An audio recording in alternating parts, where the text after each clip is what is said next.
justement construire une paix durable.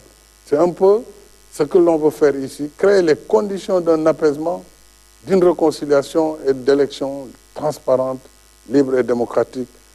Et c'est ça qui va permettre d'assurer la suite vers un Sénégal de stabilité et de paix. Donc on peut espérer une liberté provisoire pour Diomaye Faye ou encore Ousmane Sonko?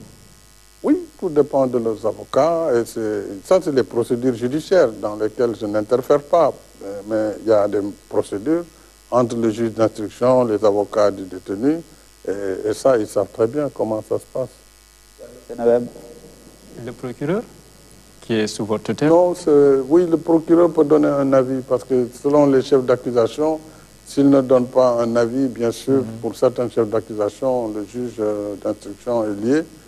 Dans ces conditions, si c'est la volonté du président de la République, le procureur pourra donner son accord. D'accord. Monsieur le Président, on a vu aussi une certaine réaction de la communauté internationale, des communiqués quasi journaliers sur la situation politique du pays. Comment vous accueillez, je rappelle, tous qui viennent et qui reviennent? Je l'accueille avec beaucoup de peine, parce que je ne peux pas comprendre que des partenaires qui sont avec le Sénégal, qui, en principe, travaillent avec nous sur les mêmes principes, lorsqu'il se passe quelque chose dans notre pays, et tous les pays peuvent avoir des difficultés conjoncturelles, ils doivent d'abord venir à la source, voir ce qui se passe exactement, au lieu de se suffire de commentaires qui condamnent de façon péremptoire, parfois, de façon très violente, le président de la République, le Sénégal. Ça m'a fait de la peine, parce qu'au Sénégal, jusqu'au moment où je vous parle, une seule loi n'a pas été violée.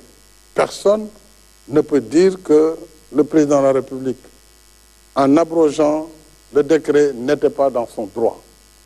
Là, le Conseil a dit, ce décret était adossé à une loi qui elle-même est annulée. À partir de ce moment, le Conseil joue son rôle. Donc, nous sommes dans le dialogue des institutions. Le Sénégal est un véritable État de droit. L'Assemblée nationale a eu son temps, a joué sa partition. C'est la seule qui doit voter les lois. Elle l'a voté. Le Conseil constitutionnel est le seul juge des lois constitutionnelles. Il a joué sa partition. Le président de la République, en tant que chef de l'exécutif, a pris acte et a décidé de mettre en œuvre les décisions du Conseil. C'est ça l'état de droit.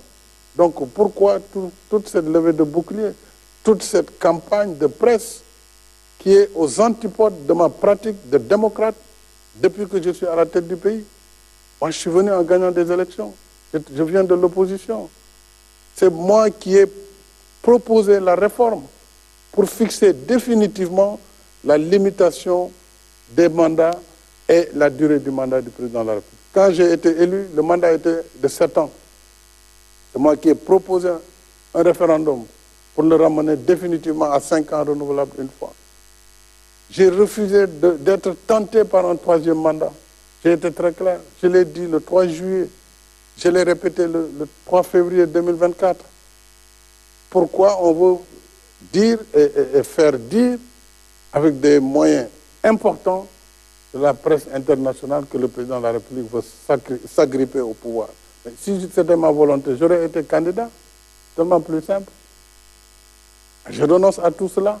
Je construis mon pays avec tous les Sénégalais. Je ne mérite pas cette campagne internationale et je la dénonce de façon vigoureuse. Parce que moi, je suis un homme libre. Je suis un homme libre, je suis un Sénégalais, je suis un Africain. Et je suis un démocrate. Je n'ai violé aucune règle pour aujourd'hui me retrouver dans cette campagne nauséabonde qui est entretenue pour créer la tension et la déstabilisation de mon pays. Donc je dénonce ce fait. Donc, Monsieur le Président de la République, au-delà de tout ce que vous venez de dire, en décidant d'arrêter le processus électoral, est-ce qu'on peut dire que vous avez évité le pire pour notre pays, le Sénégal?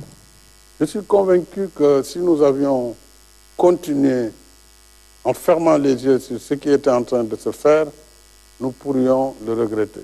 Dieu seul sait et l'histoire pourra nous juger par rapport à ce qui s'est passé et par rapport aux actes qui ont été posés. Moi, je l'ai fait au détriment de ma réputation. Je l'ai fait au détriment de ma propre personne. Mais je sais, et c'est pourquoi j'insiste sur l'inclusion.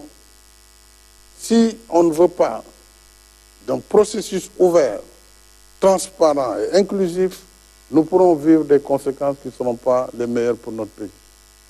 Maintenant, si la question c'est le président de la République, lui, il a terminé sa mission. Donc ce n'est plus un sujet.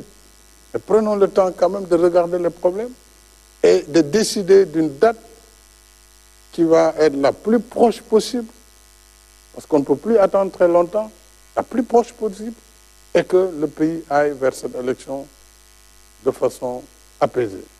C'est mon souhait le plus ardent et c'est la seule ambition qui me reste à réaliser à la tête du pays. Alassane, vous avez parlé tantôt de la loi d'amnistie. Qu'est-ce que cette loi